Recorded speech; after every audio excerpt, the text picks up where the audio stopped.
Hi, I'm Genevra Collins. I'm here today with Kirk Bennett. He's the director of the Seven Thunders Ministry, and we've gotten some questions in from our internet audience, and we just want to take some time today to answer a few of those questions and let Kirk respond to some things that you've pitched out to us. So I've got a couple questions for you, Kirk. Okay. This question is actually from Chris, and he says, how would you suggest a pastor just begin to introduce a prophetic ministry into their church beyond the typical inviting a prophetic ministry to come and speak? Boy, that's a great question because it's a high-risk thing for many churches to introduce the prophetic ministry because you're obviously saying God talks. And while that's kind of a given, really, in most of our areas, when it gets into the personal interchange of this is what God is saying, a lot of people, it's dicey, it's scary, it's a little bit, it needs some pastoral help, or people's lives get messed around, their hearts get messed around. There's been a lot of abuses in that area. So I really encourage pastors to begin with two simple things, and it would have to do with teaching. To begin by teaching a series on hearing the voice of God. Yeah. How do you hear His voice? Jesus said, "My sheep hear my voice, and they know when I'm talking to them." So how do we know when God's talking to us? And developing that with a very biblical structure, not structure so much as platform, a biblical foundation that's strong.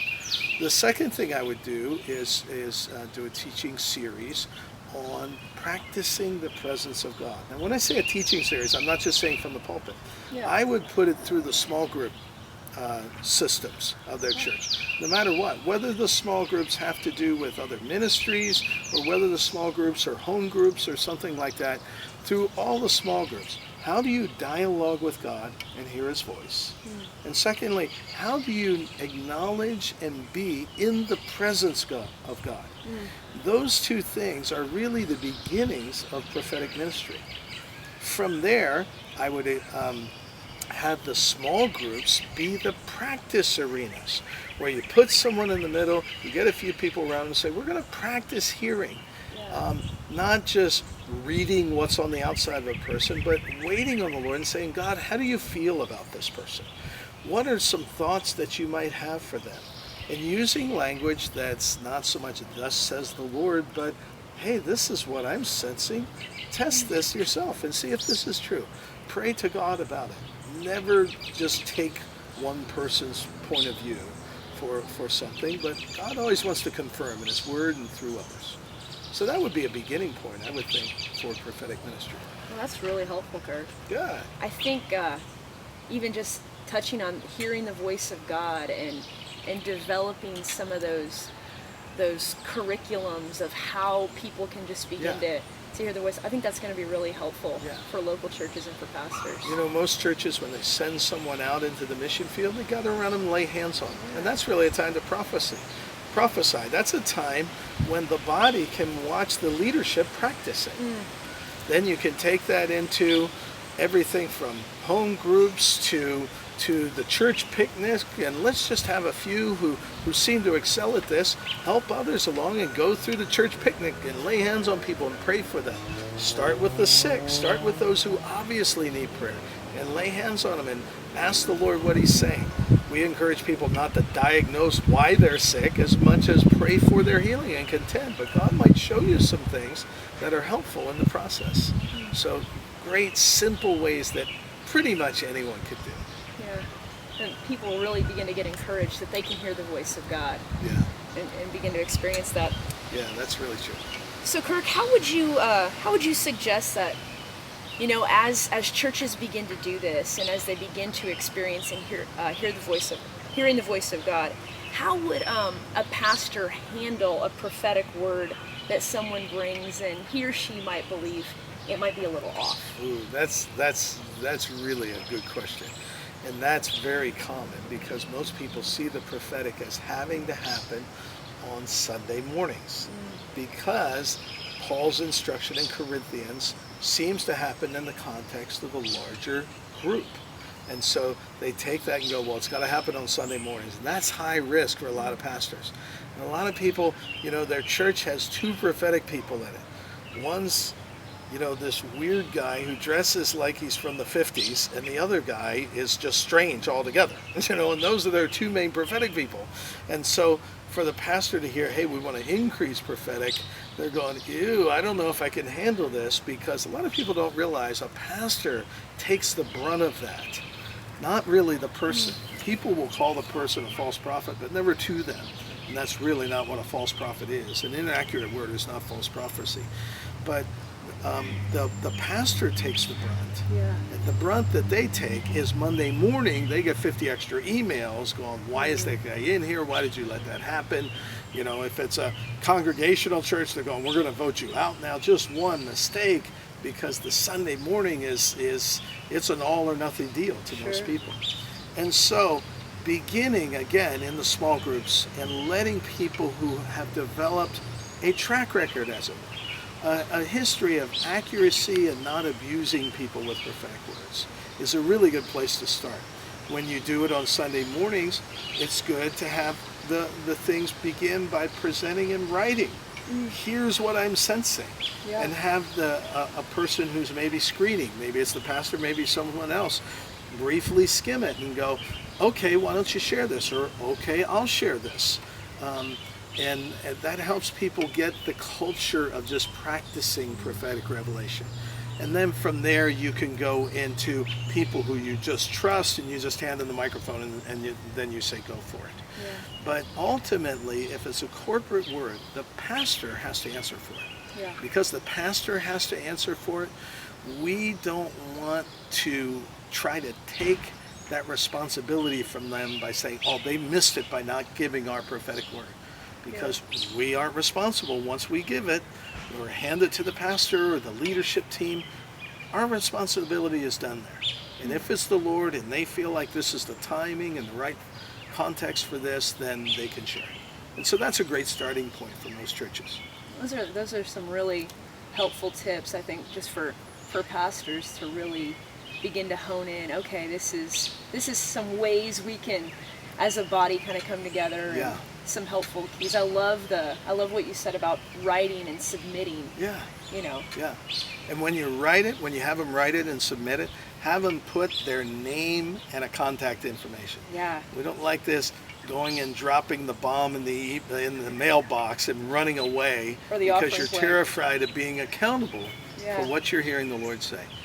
Prophecy is for edification, exhortation, and comfort. There are times when it's for direction, correction, and rebuke, but that's really in the context of that we don't typically practice in the body of Christ. And definitely, if the word is of that nature, edification, edification, exhortation, and comfort is the positive stuff. Yeah. Okay, direction, correction, rebuke. If it's that, always it should go in writing, because the leadership needs to be able to pray about those words first. That's really helpful. Yeah. I think that's really gonna help some ministries. So Kirk, what are some strategies you would say for incorporating prayer and fasting for the life of a local church that doesn't consider itself a house of prayer? How can they really buy into some of these core ideas? Yeah. When Jesus flipped the tables in the temple on Palm Sunday, he said, my house is a house of prayer. And I don't think he was defining a separate ministry from the church. I think he was defining the church. The church really is to be a place of prayer. And a lot of times we narrow or pigeonhole, as it were, house of prayer to be something like we've seen in Kansas City or some other place where it's the specific ministry only for prayer. I believe God was talking about his church first in that. And real simply, what it begins with for a church is restoring your altar. And I don't mean just the wooden structure that you had in the front of the room, but we're very platform focused in our focus nowadays. And I think just having an altar, and maybe even a time during church where you say to the people, hey, this is an altar time. I just shared a message. Why don't you come up and talk to God about this? If you want prayer, stand up. If you don't want prayer, just kneel down or bow your head, and we know you don't want prayer, and you just want to talk to God. Restoring that place where people can encounter God inside of the church, okay? And then consider opening up some other times. Maybe Tuesday morning at 6 a.m. before men and women go to work. They can come in if they want and just sit in the room. Yeah. You know, I've been in different churches around the world, churches where they were open all day. They just made sure someone was there to attend it, and people could just come sit in and pray. Some of the most wonderful environments and amazing stories come out of just being before God, not having to do prayer, but being prayer, that place of being before Him. So that's a real simple way, restore the altar. Yeah. Take the curriculum that you would use, like I was referring to about prophecy, develop a prayer curriculum for each church. What is prayer? What does it look like? What are the different times, or not times, but types of prayer, and how do we do those? You know, really teach. I highly encourage teaching that contemplative or just waiting on God prayer. That's the key to the whole thing. Is that opening up where you're quiet before the Lord, listening to Him. Yeah. Creating that real space of encounter and restoring the altar. Yeah. That's beautiful. So Kirk, tell me about fasting. I mean, how does the local church begin to corporately fast or individually begin to fast? Well, that's a really good question, because fasting is one of those things you want to quit as soon as you start. Right. You know, you get 10 minutes into the fast and you're going, I gotta have a cheeseburger now. You know, So I gotta have filet mignon. You haven't had filet mignon in 2 years, and you want to have filet mignon all of a sudden, and you think it's God. You know, fasting. Here's what I've learned about fasting. It's really not about food. It's about weakness. It's about embracing that we are a weak people, and we're dependent on God. And so fasting is the practice of that weakness. I would encourage people to, you know, in a church situation, to maybe say one day a week, I would encourage people to skip lunch and pray, you know, and come home at dinner time. And it gets them used to the whole mental gymnastics and getting through the religious difficulty of, is this religion? I don't think you. And what it is your flesh is screaming at you. Stop it, I want to be in control. Yeah. And weakness is about telling your flesh, be quiet, and we're going to wait on God. You know, it's like our flesh is like a little child inside of us. You know, in Matthew chapter 6, it talks about 3 things that are really embracing weakness: prayer, giving, and fasting. And they're really not about accomplishing a religious work. They're about embracing those 3 weaknesses. And in that, Jesus promises there's a reward, which is God coming upon you more. You know, doesn't always happen when you're doing it. Just like when you give to someone, you're going, okay, Lord, I want my reward now. And it could be years, who knows? But you're believing that there's a reward for embracing the weakness of less money. You're believing that there's a reward for embracing the weakness of less food in your body. You're believing that there's a reward of less time doing and more time just waiting, talking to a God who you can't see about things you can't do anything about, and having Him move. There's a reward where God moves. Everybody knows answered prayer is real. Everybody knows that sowing in secret, when God tells you to give and you give, there's a reward in that. Everybody knows that has tried it. Just with God. They don't have to tell anybody, they just do it.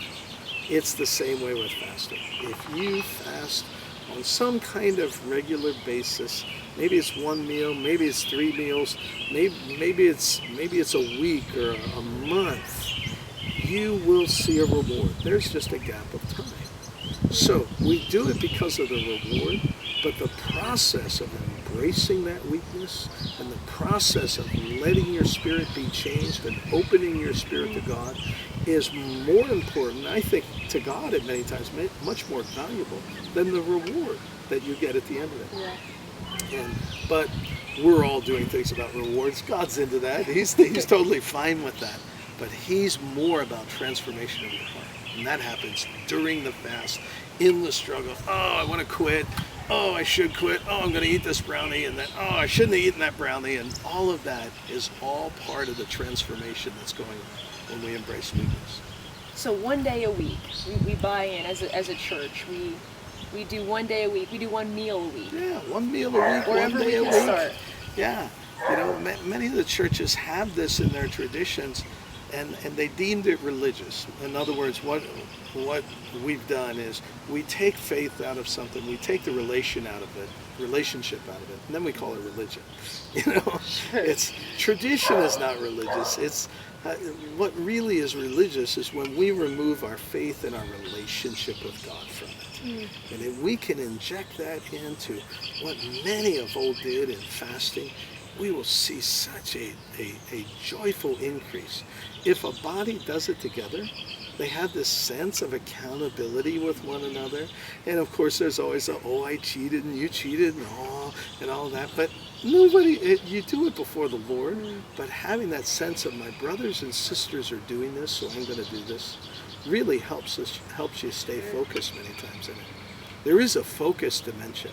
Yeah. Now, longer term fasts, more than 3 days, you actually can focus much better because your body is carrying a whole lot of toxins from foods. And if you fast on something clear and clean, after about 3 days, typically, if you do things right, and everybody should study this, and people who are struggling with eating disorders should not get into this. But if you do it right, within about 3 to 5 days, your body does not feel hungry or cranky. It's actually quite clear. Yeah. It's amazing the change that happens. So, yeah. Well, thanks, Kirk. Really Good. appreciate getting some time with you and going through these questions. Well, Chris in Kansas City, I hope this blesses you. Absolutely. So if you have more questions, we want you to send those in. We're excited. Kirk's going to take some more time. We want to do this regularly. So if you have questions, we want you to send them into Kirk. Where can they send their questions? So you can find us on Facebook at seventhunders.org is actually the name of our Facebook fan page. And just go there and you can pop a question on there and we'll get it to you and hopefully get it back in one of these interviews. Excellent. Thanks so much, Kirk. Appreciated hearing your responses today. Thank you, Genevra. You're a good reporter, anchor lady.